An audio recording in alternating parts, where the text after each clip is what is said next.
So Microsoft 365, that's something newly released. Not everyone's aware of what exactly it is or what it encompasses. Can you shed a bit of light on that for us, Jesse? So Microsoft 365 in education, we released on October 1st. And it's really the convergence or the bringing together of a few different products from Microsoft. So it's us bringing together Windows 10 for education, bringing together Office 365 for education, alongside the Enterprise Mobility and Security Suite.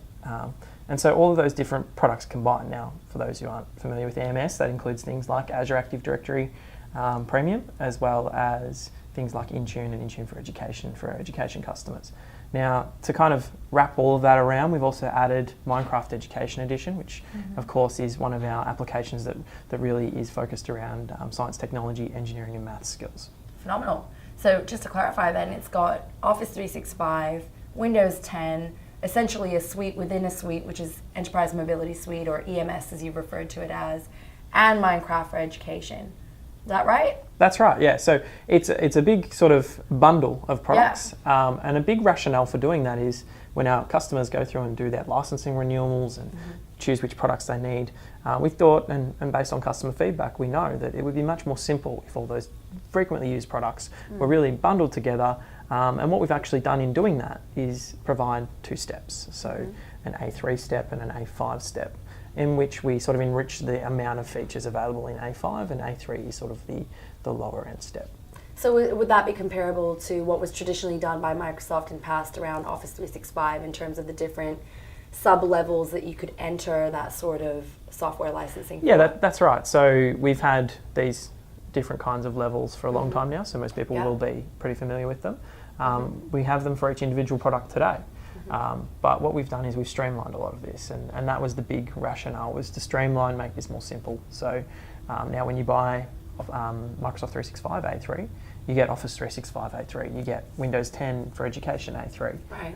And you're getting the Enterprise Mobility Suite, Mobility and Security Suite features at an A3 level as well. So it carries through. It does. It's just the two levels then, A3 and A5. It does, yeah. So and the two levels to make it nice and simple for our users. So for our customers that have already got subcomponents of the suite, of the whole Microsoft 365 suite, say for example of Windows 10, or they've just got Office 365, what makes it appealing for them to want to actually buy into Microsoft 365 holistically?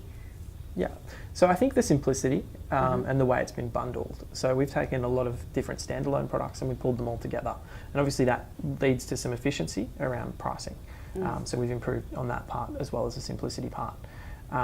The other thing to remember is that we will move all of our customers to Microsoft 365 over the next couple of years.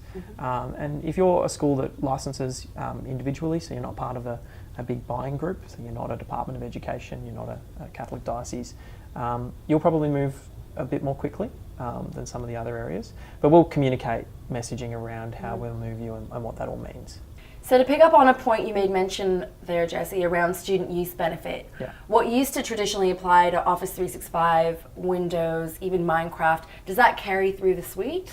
So it does, and so the student use benefit's still very valid in Microsoft 365 world, but we've also expanded it to include some of the EMS components, which there's more detail about on our docs.microsoft.com/education page.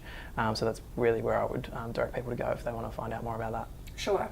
So in terms of this whole suite, it is relatively new, and obviously there will be more information to come. That site you made mention of will certainly be of value, but again, we also have our social channels and blogs for IT administrators that need to come through.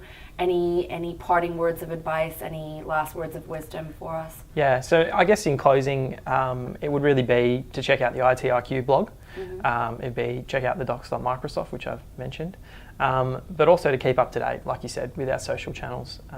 Widely, our Australian Educators Twitter account, for example, is a good way of keeping up to date. The other plan is that we're going to run some events around educating our end customers around this. So don't worry if you don't understand it too much after this video.